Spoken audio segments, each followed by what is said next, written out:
الحشرات بقت تهاجم النباتات. ما تقلقش، يلا نعمل مبيد عضوي من مكونات في المطبخ.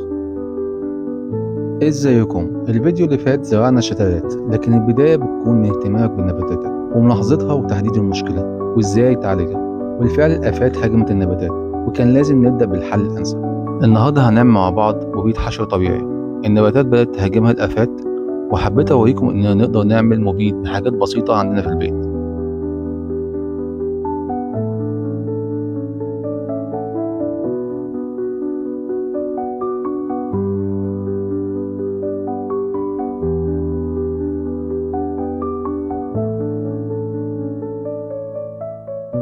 اللي هنحتاجه شوية توم ومية، ونقطتين تلاتة من صابون أطباق يكون فود جريد، بمعنى إنه يكون صالح وآمن لغسيل الخضار والفاكهة، وزجاجة بخاخ أو برطمان.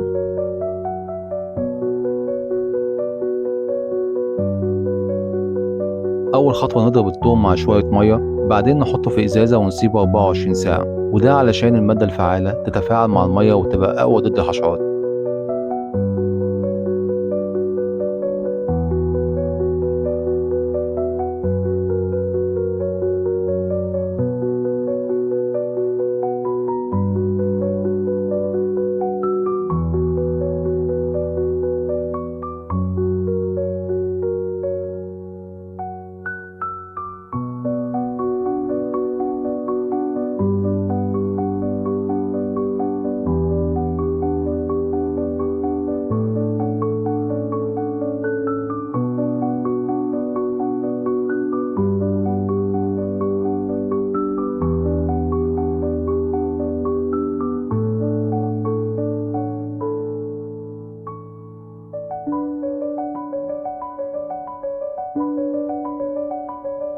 وبعد ما يعدي 24 ساعة نخلط التركيبة في حوالي 4 لتر مية. أنا هنا بستعمل مية تكييف لأنها أنضف، وممكن تستعمل مية الفلتر لأنها خالية من الكلور والمعادن التقيلة، وبتساعد النبات يبقى نضيف.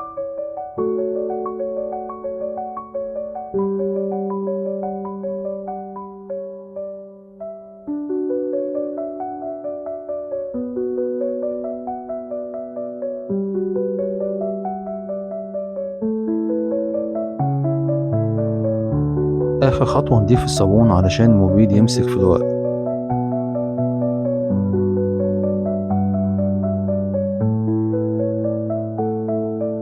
ولازم نعرف إن الوقت الأنسب لرش المبيدات هو وقت العصاري.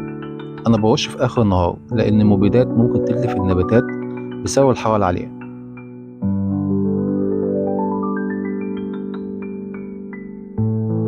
أنا مبسوط جدا لأن دي طريقة طبيعية ورخيصة وصديقة للبيئة. جربوها حتى لو عندكم نباتات صغيرة. ولو الفيديو عجبكم ما تنسوش تدعموا القناة بلايك وكومنت وسبسكرايب. سلام، أشوفكم الفيديو الجاي.